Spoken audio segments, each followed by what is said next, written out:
Life has many options, and having many options can sometimes lead to confusion, and confusion can lead to a lot of struggle. Kahit sa tao po na pwede nating bigyan ng panahon, samahan, isali sa ating buhay, maraming choices.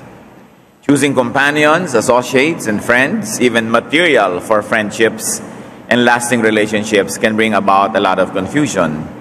Who is better? What is better? We are shaped by the company we keep, and so we have to be very careful and prayerful about the choices we make in choosing our company.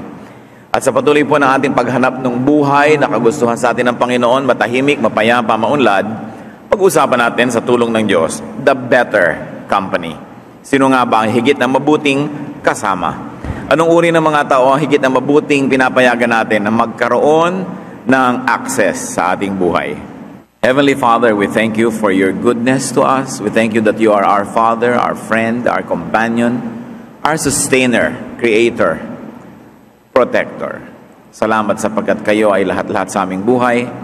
At ang marami niyo pong katangian, you distribute among us and you allow to be ministered to each one of us through people. So Lord, we pray that you may give us guidance as to who to allow to influence us, who to share our lives with, and who to allow, Lord, to receive even our attention. Nawa, Panginoon, kayo po ang maging tagapagturo ngayon. Patawarin niyo po kami sa mga kasalanan namin. Cleanse us, make us whole, empower us so that we can see your face, hear your voice, and hold your hand. Cleanse us from all our iniquities, wash us clean so we can walk into your holy presence and gaze at your beauty and marvel at your wisdom. Walk in our midst, O God, do your holy purpose, heal us, teach us.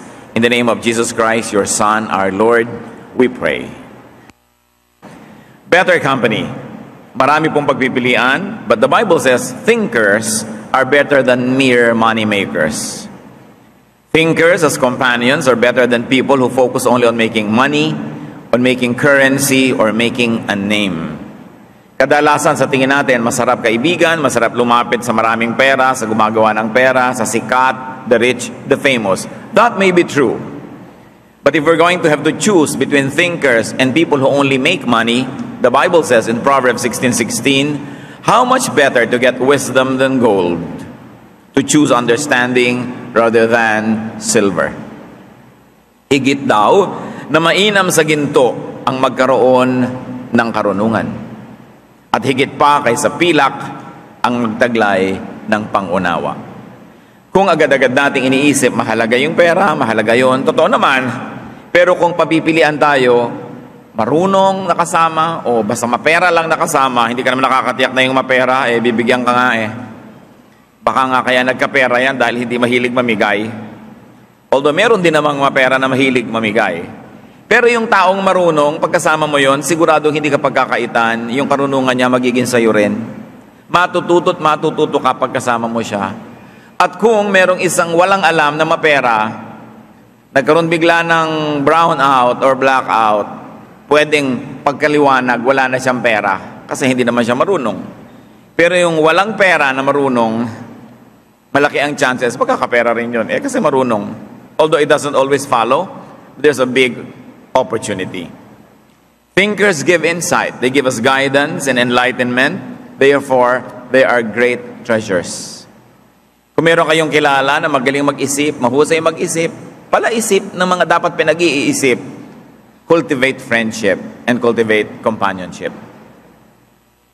Kasi may mapapala at mapapala tayo doon. Kung wala, maghanap kayo. At kung meron na, pahalagahan. When it comes to company, the wise are better than the foolish. One's intellectual superiors are better as companions than one's intellectual juniors. Kung pipili kayo ng kasama, mas marunong sa inyo o mas marunong kayo, palagay ko naman malinaw, na kung tayo sumasama doon sa mas marunong sa atin, tayo ay maraming matututunan.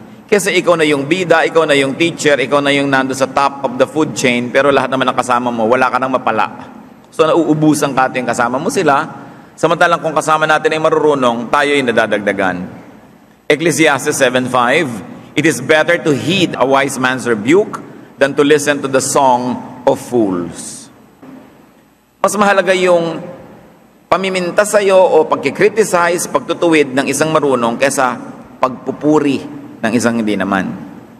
Mas mabuting makarinig ng saway ng matalino, sabi sa Biblia, kaysa isang mangmang ang pupuri sa'yo. So do you wish to preside over a company of fools, or rather sit at the feet of a wise man or a wise woman? Kuminsan, gustong-gusto natin yung feeling bida tayo. Kaya gusto natin yung less ang kasama natin. Pero wala tayong mapapala. Kung tayo may nakikitungo dapat dun sa mga people who are less than we are in terms of knowledge or intelligence or wisdom, it must be our time to give to them. It must be our time to be kind and charitable. But if that's the only thing you'll do in your life, then you will never grow. Marami pong mga magagaling na babae, ang huhusay, ang tatalino, mga edukada, marami pa mayayaman at ang gaganda. Nagtataka bakit yung mga asawa nila nagkakaroon ng kulasisi na according to them, mukhang pusa. Sabi, takang-taka naman ako, ang ganda-ganda ko, de buena familia, edukada, matalino, makinis, mabango. Bakit yung asawa ko na humaling sa isang kung sinong karakter? At kung susuriin, kasi pagkasama niya yung babaeng yun, he feels like a king. Pagkakasama ka naman kumisan, dahil ikaw si Reyna o si Prinsesa, the husband feels like a pauper or a beggar or a janitor. Kaya matatalino ang mga babae na kahit sila ay matataas ang kalagayan, pinag-aralan at napakagaganda, you still are able to make your husbands feel like kings. Kasi ang mga tao, ang tendency, gusto nilang kasama yung sila yung bida, hindi yung sila yung underdog. In terms, of course, of the relationship between a husband and a wife, you must feel each other like king and queen. Pero tanggapin natin ang katotohanan na mas gusto ng iba sumasama kung saan sila nagniningning, sila yung pinakasikat, sila yung pinakabida. But the Bible says, no, wala ka mapapala ako, ikaw na yung pinakamagaling doon. Proverbs 27:17, as iron sharpens iron, so one man sharpens another. Pag pumipili po kayo ng kasama, mga kapatid, yung pagkatapos ninyong mag-usap, kahit pa kayo nagtalo, okay, nagpurihan, o wala namang masyadong lalim ang pinag-usapan, pag uwi mo, naramdaman mo, tumalino ka. Nadagdagan ang alam mo. Hindi yung para ang feeling mo, matapos mo siyang kausapin, mukhang pumurol ang isip mo. Mukhang lumiihit ang mundo mo, bumabaw ang iyong mga kagustuhan na pag-usapan. Walang kwenta yon.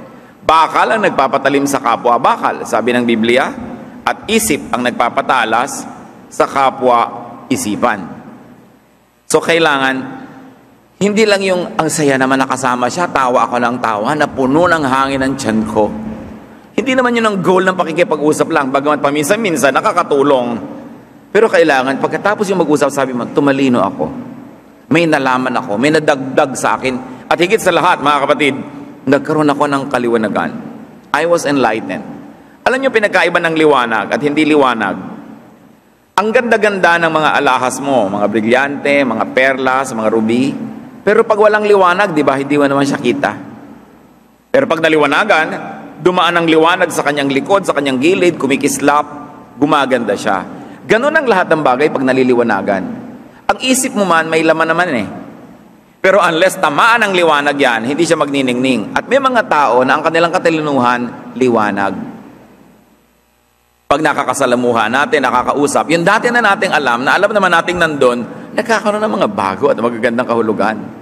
Yung mga karanasan natin na hindi natin maintindihan kung anong connection sa isa't isa, para mga hiwa-hiwalay na sampagitang natutuhog, nagiging kwintas. Pag ang kausap mo marunong.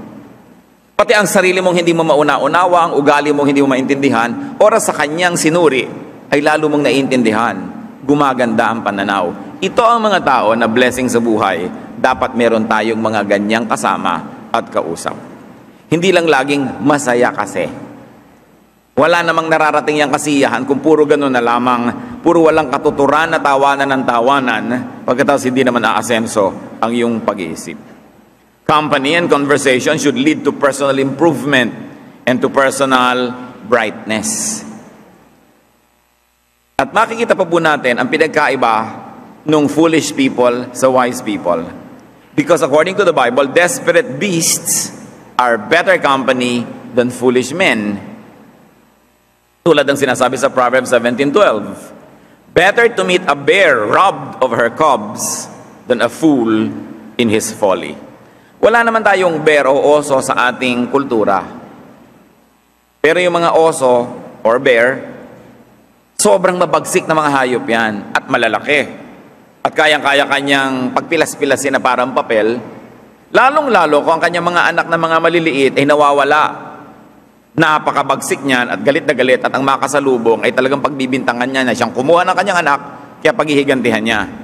Pero anong sabi sa Biblia? Mabuti pang harapin ang inahing osong inagawa ng anak kaysa kausapin ng isang mangmang na lublob sa kahangalan. Mas mapanganib daw na may kasama kang mangmang kaysa makasalubong mo ay isang osong galit na galit. Mas malaking damage ang magagawa sa iyo nung mangmang. So halimbawa, para lang sinabi, total ang marami sa Pilipinas ay cobra. Mabuti pang may katabi kang cobra na galit kaysa may katabi kang mangmang na tawa ng tawa at bulong ng bulong sa iyo. Mas mapapahama ka daw, sabi sa Biblia. Because the company of foolish people is more dangerous, more destructive, and more lethal than an encounter with the raging beast. What are the dangers of being with foolish people? Proverbs 14:7, stay away from a foolish man, for you will not find knowledge on his lips. Iwasan daw ang makisama sa mga taong mangmang, pagkat sa kanila ay wala kang mapupulot na kaalaman.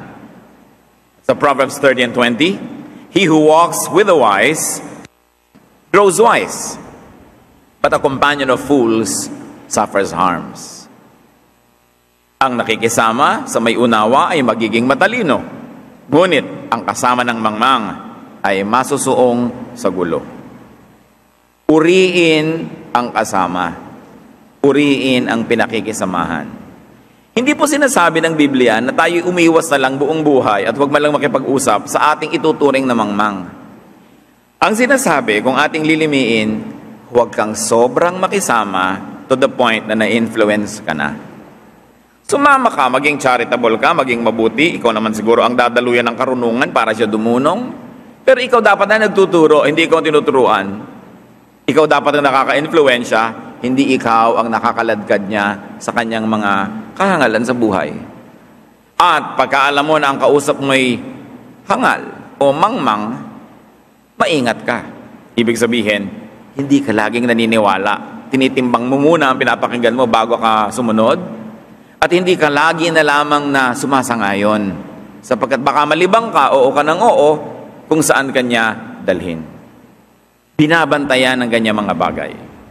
In social events where the table is a social map, we should be more careful.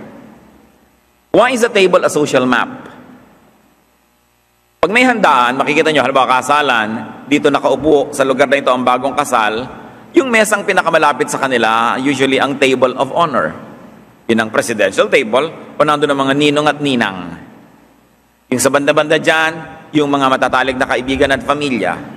Ngayon, kung ang mesa nyo nandun sa malayo, sa may tabi ng puno ng nyog o sa likod ng poste, doon kayo naka-assign, alam nyo na hindi naman kayo ganun ka-close o hindi kayo itinuturing na ka-close. In other words, that table is a social map. And according to some ethical standards, kung ako yung host, yung itabi ko sa kanan ko, yun ang pinakamatimbang sa lahat. Yun ang binibigyan ko ng honor. At yung sa kaliwa ko yung susunod. Ngayon, papalayo ng papalayo, ibig sabihin, hindi ikaw talaga yung honoree, pero nandun ka pa rin sa presidential table ko, kung ako yung host. So, alam mo kung saan ka dapat lulugar.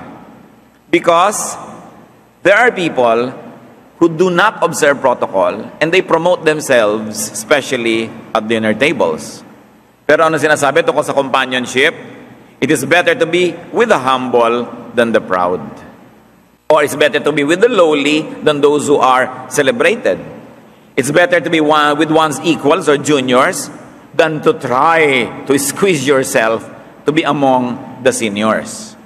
Proverbs 25:6-7. Do not exalt yourself in the king's presence, and do not claim a place among great men. It is better for him to say to you, "Come up here," than for him to humiliate you before a noble man. Huwag daw mga angahas na bigla-bigla ka nalang umuupo sa presidential table, hindi ka naman pinapapunta doon. na nandun ka agad sa place of honor, hindi ka naman iniimbita. Huwag kang magmataas sa harap ng hari. Niihanay ang sarili mo sa mga taong pili. Pagkat mas mabuting sabihin sa iyong, halika rito, kaysa hamakin ka sa harap ng marami. Sometimes, people in the organization become impatient. Hindi pa sila pinopromote, umaas-taas na sila na promoted. Hindi sila lumalagay sa lugar. Number 3 o number 4 o number 5 sila sa hierarchy, nag-a-aspire agad na maging number 2 o number 1, hindi pa naman panahon. Impatient, over-ambitious, and social climbing juniors usually ruin themselves. Do not exalt yourself prematurely. In fact, ever. Because if you are good, there is no way for you to go but up. Hot air will always rise. And if you're really hot, you will rise. Hindi mo kailangang pilitin yan. Do not ruin yourself by positioning yourselves among the great, among the nobles, when you are not yet being invited by the situation to do so. Napapahiya tuloy yung iba. Tayo po mga Pilipino, hindi naman natin problema yan eh. Masyado nga tayong self-effacing. Pag may mga programa nga, halos ayaw mag-upuan ng mga tao sa harap. Kasi iniisip nila yun ang place of honor. Kaya punong-puno na yung likod, walang tao sa harap. Kadalasan pa nga ganon. Pero kung sakali man na mayroong matutuksong i-promote ang sarili niya, it's better to be humble and then be promoted than to be proud and then demoted. Ang Panginoong Jesus mismo, anong sabi niya sa Luke 14, 7-11? When someone invites you to a wedding feast, do not take the place of honor.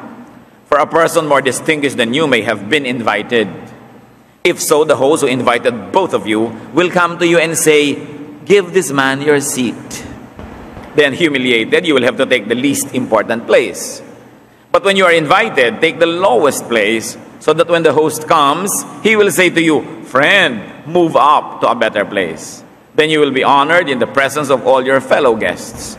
For everyone who exalts himself will be humbled, and he who humbles himself will be exalted. So pipili kayo ng paglalagyan sa inyong sarili, walang specifics ang invitation, play safe. Be with the humble. Because if the host really would like to honor you, the host will seek you out and will insist that you be placed in a better position.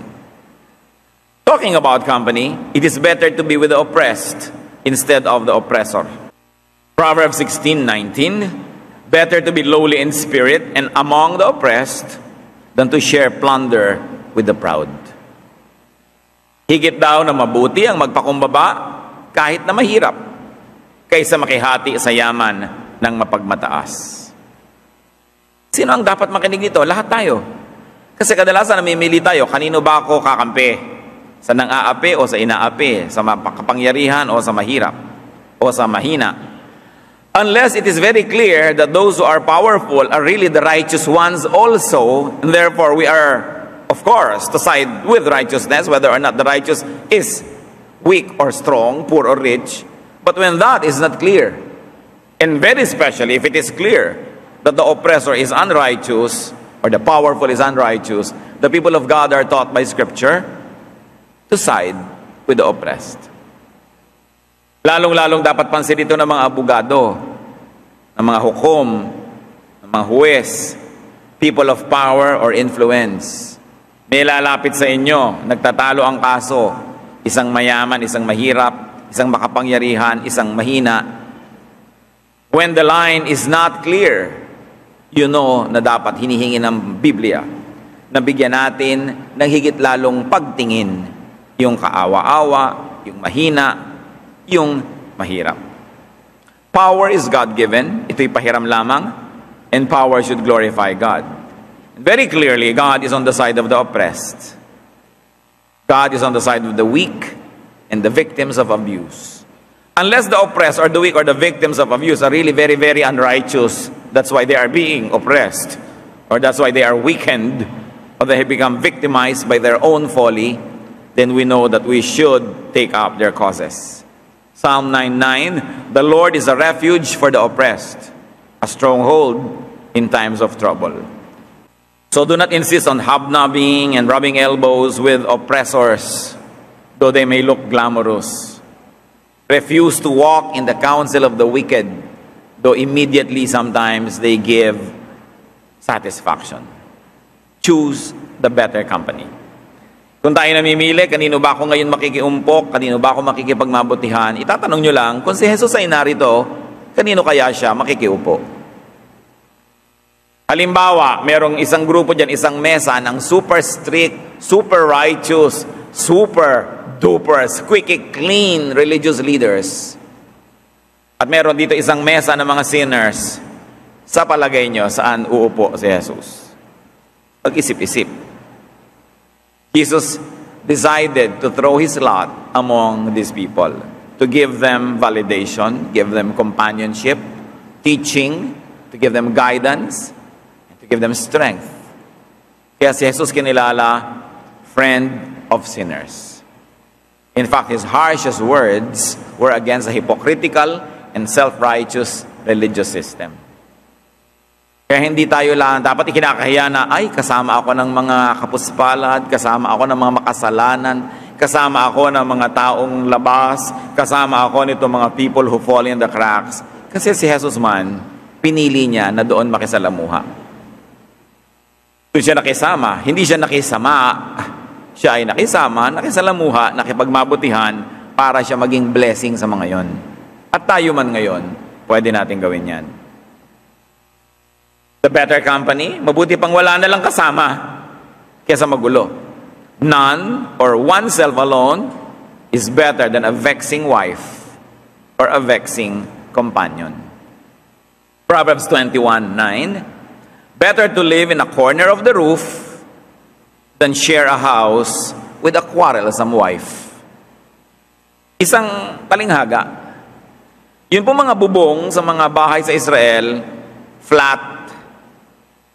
Pwede ka doong matulog. Pwede ka magtayo ng konting bubong, konting dingding, at tinatawag nila yun na upper room. Hindi katulad ng mga bubong natin, saka naman titira doon matibong yung mga bubong natin, mahuhulog ka. So, yung metaphor has to be understood. Ang ibig sabihin lang dito, mabuti pa, manahimik ka na lang magsolo sa buhay mo kaysa may kasama ka na ang gulo-gulo. Masarap pa ang tumira sa bubungan ng bahay kaysa sa loob ng bahay na ang kasama ay asawang madaldal. Mga madadaldal na asawa. Ha? Sabi sa Biblia, mabuti pa na ang inyong asawa ay magtira na lang sa malayo sa inyo kaysa kayong kasama araw-gabi, tapos takitita kata, walang katapusan. No? Desiderata, avoid loud and aggressive persons. They are vexations to the spirit. In other words, life of peace alone is better than wedded torment. Eh kung kasal na kayo, wala na kayong choice, takpan nyo na lang ang tenga ninyo, manalangin kayo na isang himala. Kasi andyan na yan. Mas mabuti sigurong sabihin itong payong to sa mga pipili pa lang. Yung magsisimula pa lang. Dapat yung nanakita na ko, ayoko yata ng ganitong kasama, huwag niyong sabihin na babaguhin siya ng aking pag-ibig. Naku, hindi nangyayari yun. Walang binago ng pag-ibig. Ang pag-ibig, hindi mo binabago yung kapwa mo. Ang pag-ibig, tinatanggap mo siya. Eh ngayon, sa simula pa lang, hindi nakatanggap-tanggap, wag na lang. Matras ka na. Pero kung gusto mo talaga siya, tanggapin mo. Magbago mat hindi, tinanggap mo na. Okay na rin sa yun kasi tinanggap mo. But what is really the main essence of this verse? Avoid people who vex you. May mga ganun eh. Para kang isang tahimik na pond without blemish on its face. And when you look at the pond, it's like a mirror and you can see the sky and you can see yourself. Tapos may mga tao na biglang kakawkawin yung pond na yon, lalabas lahat yung mga alikabok, mga putik-putik. May mga taong ganon. Yung tahimik ng isip mo, pag nakausap mo siya, gumugulo. Buong-buo ang loob mo, pag nakausap mo siya, masisiraan ka ng loob. Ang ganda-ganda ng gusto mong pananaw sa mundo, pag nakausap mo siya, lumulungkot. Nagkakaroon ka ng mga takot, nagkakaroon ng mga alalahanin. Sabi, iwasan nyo ang mga taong ganon. Yung taong walang dinala sa buhay mo, kundi ikay mag-alala at matakot. Bagamat, paminsan-minsan, meron talagang magbibigay ng karunungan. Dapat ka talagang mag-alala at matakot dahil meron naman talagang dapat alalahanin at katakutan. Pero yung tao na tuwing papasok na lang siya sa mundo mo, gulo ang dala. Iwasan daw yan. Meron ba kayong kilalang ganyan? Tuwing may mag-aaway, kasali siya. Tuwing meron magkakaroon ng intriga, kung hindi siya pinagmulan, siya ang nagpalala. Tuwing meron na lamang na hidwaan, kasangkot siya. Sabi, huwag kayong sasali sa ganitong mga tao. Yung sinasabi sa Laguna, mga maligalig na mga tao. Mga magulong tao, iwasan. Better company, gentlemen or gentlewomen, rather than hot-tempered men or women. Proverbs 16:32, better a patient man than a warrior, a man who controls his temper than one who takes a city. Meron kasi ditong reaction dahil siyempre hinahangaan lalo na nung mga unang panahon, yung mga mandirigma, hinahangaan yung mga nasasakop nilang ibang lungsod, magagaling sila mga general, mga sundalo.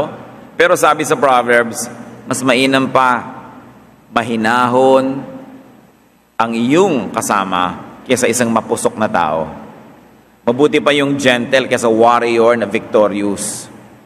Higit na mabuti ang tiyaga kaysa kapangyarihan at ang pagsupil sa sarili kaysa pagsakop sa mga bayan. So people who are self-controlled are precious. Kung napapansin ninyo na kung may mga kasama kayo, wala kayong ginawa kundi mang-awat. Kasi malalagay siya sa gulo, meron siyang gustong suntukin o bugbugin, meron siyang gustong sabunutan, meron siyang gustong sugurin. Lagi na lang, sabi, kung maiwasan nyo ang taong to, iwasan nyo. Kasi madadamay kayo. Masusuong at masusuong kayo sa gulo. Avoid people who have no self-control. People who are easily angered into violence because they're going to self-destruct and they're going to destroy everyone else near them. Better companion,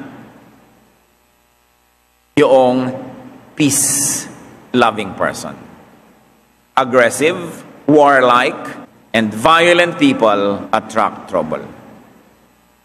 Pag may kasama kayo na palaaway, mainitin ang ulo, mapusok, isang paa ninyo lagi nasa bingit ng libingan kasi hahanap at hahanap siya ng gulo. Ngayon, kung tayo yung mapusok, tayo yung mainitin ng ulo, isipin natin, madadamay ang mga kasama natin. Merong napabalita, pinaulanan daw ng ponglo ang isang sasakyan. One vehicle was sprayed with bullets and they could not understand the motivation of the one who did it. And many people were thinking that it was probably a traffic problem. Baka nagkainisan yung dalawang driver. Ikaw namang driver, ang yabang-yabang mo, nang kakat ka o tinatalo mo siya o iniinis mo siya. Lalo pang at nasa tama ka at mali siya, talagang pinilit mong itama yung sarili mo, ipakita mo sa kanyang mali siya. Kung punong-puno pala ng mga violent people yung sasakyan na yun, may mga baril, pinagbabaril ka, ay ano pa, tama ka nga, ipatay ka naman, tinamaan ka ng bala. Para ano nahahanap ka ng gulo? May mga tatay na mga pasiga-siga, may napasama lang ng tingin, hahamunin ng babag, kasama yung asawa at mga anak, binaril silang lahat, di ubos. Kaya kahit ikaw matapang, handa kang sumuong sa gulo, iniisip mo rin, may kasama ka Lalo mga drivers, driver ka halimbawa, may pasahero ka o may amo ka, dahil sa init ng ulo mo, pinagbabangga kayo, hinulog sa Panginoong katabi nyo, di lahat sila nadamay dahil sa'yo. Kaya inaalala mo yung gano'ng mga bagay, hindi ka pwedeng painit-init lang ng ulo, may kasama ka At kung hindi mo man kasama ang pamilya mo at namatay ka doon bigla, dinabiyuda yung asawa mo, nauli lang yung mga anak, damay din sila dyan. Basta merong mainitin ng ulo, madadamay ang mga nagmamahal sa kanila. In fact, mapapahamak. Kaya hindi dapat kinakainggitan, lalo yung mga may kasamaan ng ugali. Kahit pa nga kumisan mukha silang siga, wala namang nai-impress doon. Proverbs 24:1, do not envy wicked men. Do not desire their company. According to 1 Corinthians 15:33, bad company corrupts good character. Aggressive people will hurt others. Eventually, they will hurt their own companions. Talking about better company, a neighbor nearby is better than a faraway brother. Mas mahalaga yung kapitbahay na andyan lang kaysa tunay mong kapatid, pero ang layo naman. Mas binibigyan natin yun ng pakisama. Proverbs 27:10, do not go to your brother's house when disaster strikes you. Better a neighbor nearby than a brother far away. Meron kang very immediate need. Merong medical emergency. Gipit na gipit ka. Ang layo ng kapatid mo, ilang islands pa, ilang pulo, ilang bundok ang namamagitan sa inyo. Pero may kapitbahay kang malapit, sabi, diyan ka sa kapitbahay mo lumapit. Yan ang mas makakatulong sa'yo ng mas mabilis. Siyempre, may kasamang lesson yun. Makipagkapwa ka sa iyong kapitbahay. Kung ikaw ay tumutulong sa iyong kapatid, tulungan mo rin yung kapitbahay mo. Kung ikaw yung maibigin sa iyong kapatid, maging maibigin ka rin sa iyong kapitbahay dahil darating ang panahon na yung kapitbahay mo ang mas higit na makakatulong sa iyo kaysa sa iyong kapatid mo. Kung ikaw ay nagigipit, huwag sa kapatid lalapit. Higit na mabuti ang kapitbahay na malapit kaysa isang malayong kapatid. Let's mistake the lesson na ibig sabihin huwag kang lalapit sa kapatid mo. Ang point lang, ang layo naman di ang lapitan mo, yung kapitbahay mo na siyang malapit. So be neighborly, makipagkapwa, makipagmabutihan sa kapitbahay. Kung kayo ba nagsuswimming sa isang pool, lalagyan nyo ng lason yung pool na yon habang lumalangoy kayo doon? Siyempre, hindi. But our neighborhood is a swimming pool where we swim every day. Will you want to poison your neighborhood with enmity? Gusto nyo bang malason ang inyong kapaligiran? Pero kung may kaaway kayong kapitbahay, nilalason ninyo ang inyong kapaligiran.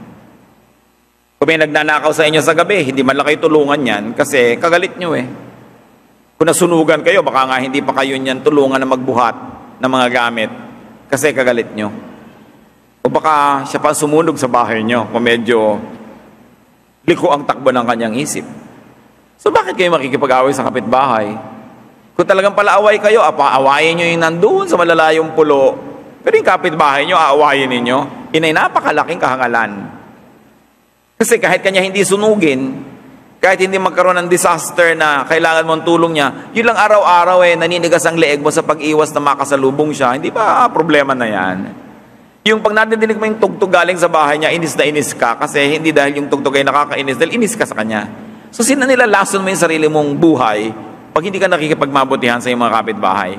Marami pong mga katuruan, mga kapatid sa Biblia, hindi para tayo maging dehado, kaya tinuturuan tayong maging mabait ka, maging mabuti ka, hindi para ka maapi. Kasi in the long run, kung mabait ka, mabuti ka, makikinabang ka naman Sinasabi sa Biblia, pag nagtatanim tayo, umaani.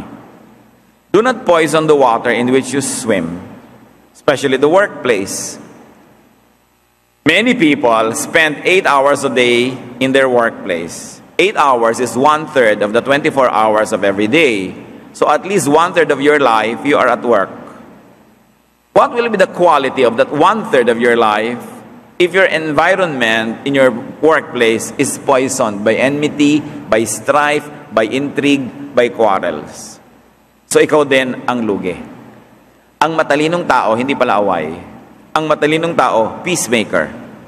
Because your life will be nicer, sweeter, more peaceful kung ikaw mismo ay mabuti.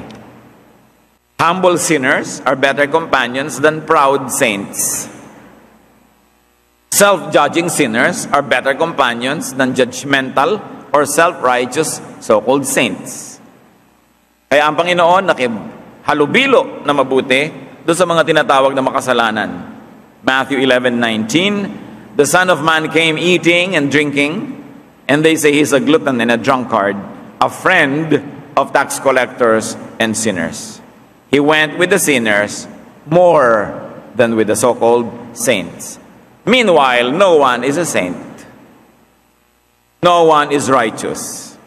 Romans 3:10, there is no one righteous, not even one. Meron lang na self-righteous, pero walang righteous. Kaya dapat sinusuri din natin ating sarili.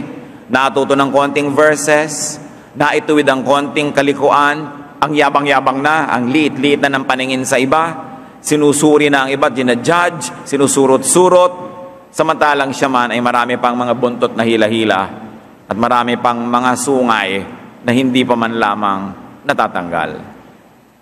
Humble sinners will ground you. Self-proclaimed saints will only damage you with their attitude, and in the end will also judge you. So you don't get anything by being close to such self-righteous people. So avoid bad company. But if you are strong, and if you have a messianic complex, then be with them to lift them up. Kung kayang-kaya ng iyong naturalesa na makihalubilo sa mga hindi ka nais-nais dahil gusto mong matulungan sila, di gawin mo. Pero kapatid, kung hindi ka pa malakas, hindi mo naman kaya, ikaw lang yung mahihila pababa, ikaw lang yung may influensya sa pangit, iwasan mo na lang muna. Huwag ka na muna magmisyon. Kahit sa mga misyonero, sinusuri muna ako sila'y malusog. Pero kung ikaw ay napakaraming sakit, ihahawa mo lamang yung pagmimisyonan mo, manatili ka sa bahay, ipanalangin ng mga misyonero, suportahan sila, but stay home. Ganon din tayo. Kung tayo ay mahina ang kalooban, mahina ang damdamin, madali tayong ma-impluensya ng mga tao, hindi natin dapat pinapakisamahan, umiwas na lang. Napakainam na patibayin mo na ang sarili at iiwas sa ganito. Bad company ruins people. At ang tanong, what kind of company do you keep? Anong uri ng mga kabarkada? Halimbawa, kayo ay may asawa na. May mga kumpare kayo na ang hilig-hilig mag-grow. Yung gusto lagi nila mag-grow. Ang spelling ng grow, G-R-O. Okay? Lagi ka nilang isinasama, mag-grow tayo. Ganyan. What kind of companionship is that? Ilalayo ka sa iyong asawa? Hindi dapat ganyan ang barkada mo. Ang mga barkada mo, gusto-gusto mag-inuman, hindi naman tumitigil hanggang hindi gumagapang sa kalasingan, hindi ka dapat sumasama dyan. O baka naman, kapatid, ikaw yan. No? So, tinitingnan din natin, sumasama ba tayo sa bad company o baka tayo yung bad company mismo? Dapat din nating suriin. Kasi hindi lang natin ipinapahamak ang ating sarili, ipinapahamak pa natin ang iba. At malaking ating pananagutan sa Diyos. So, dalawa, ang hamon ng ating pag-aaral ngayon. Una, tayo ba namamalaya natin o hindi? Nahihila sa hindi mabuti because of the undesirable company that we keep. Pag-isipan yan. Isipin how to phase out this kind of companionships. At pangalawa, tayo kaya ang nakakahila pababa sa ating kapwa. Mas malaki ang ating pananagutan. And you know, evil likes company. Malulungkutin kasi ang kasamaan, gusto laging maraming kabarkada. Bihira naman gumagawa ng mali, ang ginagawa ay mag-isa. Laging gusto may kasama. Ano po ang influensya natin sa ating mga mahal sa buhay? Lahat tayo, anong influensya sa inyong mga anak? Ang mga anak ba nyo, natuturoan nyo maging inferior? Hindi na pwedeng magsalita, hindi na pwedeng sumagot, hindi na pwedeng mga tuwiran, well-behaved. At alam nyo naman, pinepremyohan ng lipunan at ng simbahan niyang ganyan, ano? Most obedient. Siyempre, lalagyan ka pa ng ribbon, most obedient. Lalagyan ka ng trophy, most obedient. Katangian yan. Pero pagka hindi ka marunong pumili kung ano ang sinusunod at sinong sinusundan, isang malaking kapintasan yung obedience na yan. So kailangan, kung may pinapagawa tayong mali sa ating mga anak, pwede sila magsabing, Mommy, with all my love and respect, I cannot obey you. Kasi po mali yan. Hindi ka dapat magalit. Dapat turuan natin sila na tumanggi na sumunod sa mali. Kung tayo mga magulang, ay siguro 99.99% ang ipapagawa natin sa anak natin ay tama.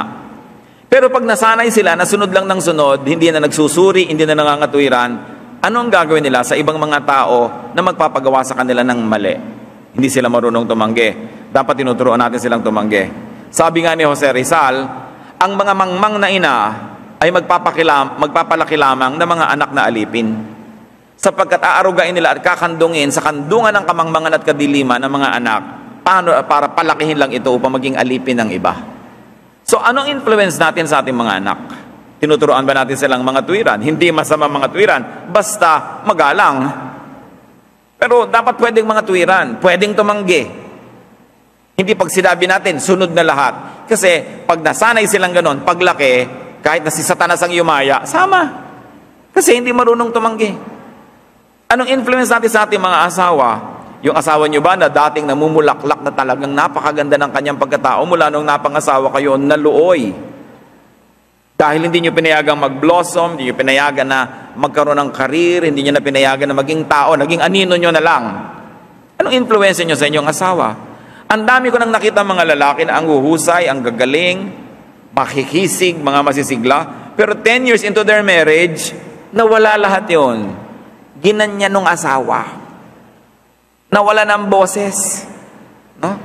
Naging tau-tauhan. So, ano nangyari dito? Bad influence ang wife. Kuminsan yung husband din, bad influence. But you know, kabiyak nyo sa buhay, dapat napaka-positive na influence nyo, hindi negative. Ano ang ating impluensya sa ating mga empleyado? Kung kayo yung amo, kung kayo yung manager, kayo yung employer. Anong impluensya natin sa ating kapwa empleyado? May darating na bago, ang aga-agang pumasok, ang sipag-sipag. Eto ka na ngayon, walang kwenta yan, huwag kang papasok na maaga dito. Anong impluensya ang ibibigay mo sa kanya? Ang korap-korap nyo na, idadamay nyo na agad yung bago. Maganda bang influence yun? Tinignan din natin, ano ang influence ko sa mga classmates ko? Ano ang influence sa inyo ng mga classmates nyo? Kayong mga estudyante, napapaganda ba yung grades nyo? Papapangit tuwing kayo lagi nilang kasama? Ano ang influence ng boyfriend ninyo sa inyo o girlfriend? Humuhusay ba ang iyong pagkatao? Na kayo parehong nag-grow o nagiging isa na lang kayo? Kasi pag naging isa na lang kayo, isa lang ang nanaig, yung isa naging anino lang. Pero dalawang tao kayo, dapat dalawa kayong identity, magkasama, magkasabay madalas, pero hindi lagi.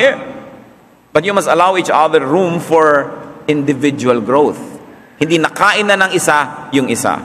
And I'm telling you this, yung mga sige na lang susunod ako para manatili ang pag-iibigan namin, yung gusto na lang niya ang susundin ko, sige sunod-sunuran na lang ako para peace. Alam niyo mangyayari later? Hindi na rin kayo gusto niyan. Mawawala na siya na interest sa inyo dahil anino lang naman kayo eh. Kaya sa inyong pagbibigay, para pahabain ang inyong pagsasama, lalo niyong pinaiksi. Dahil hindi na kayo interesting person.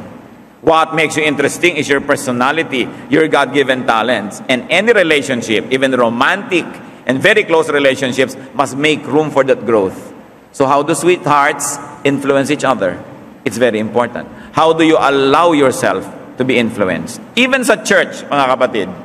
Your church will of course influence you. But to what? Towards what? Kung tuturuan lang kayo ng religion na maging self-righteous, maging judgmental, maging separatist, wag na lang. Kasi hindi ganon si Jesus. Kung tuturuan lang kayo na manghusga ng manghusga, laitin yung mga iniisip nyo makasalanan o mali, hindi yun ang message ni Jesus. Sadly, it is the message of many pulpits. Sinusuri mo rin yun. Saan ako inaakay ng pare, ng pastor? Saan ako inaakay ng preacher, ng teacher? Para maging self-righteous, maging judgmental? Tatanggihan nyo rin yun. At the end of the day, we will all individually account for our deeds before God. Hindi mo pwedeng ituro yung iba, kasi tinuruan niya akong ganun, tinuruan niya akong ganun. Yes, mananagot sila, pero meron ka rin pananagutan dyan. Saan tayo inaakay ng mga kasama natin? Saan natin sila inaakay? Napakalaking issue. Pero mahalaga, ang Biblia nagturo ng ganyang mga bagay. Hindi natin kayang ubusin sa isang session yung mga turo tungkol sa companionship, but for now, we have so much to think about. Aming Diyos sa langit, salamat po sa inyong mga paalala. Salamat dahil gusto nyo kaming mapabuti, gusto nyo kaming makaiwas sa bad influence, at gusto nyo rin kami maging good influence to others. Turuan nyo kaming suriin ang sarili namin ngayon. Una, pinapayagan ba namin aming sarili na madala sa mali? Pangalawa, ano naman ang impluensya namin sa iba? Magbulay-bulay tayo mga kapatid at nawa sa tulong ng Espiritu ng Diyos, lalo tayong magkaroon ng kaliwanagan, mapabuti pa ang ating buhay, maging blessing pa tayo sa iba. Sa ilang saglit, magbulay-bulay, listen to the voice of the Spirit, and find very personal applications. This is beautiful teachings from the Bible.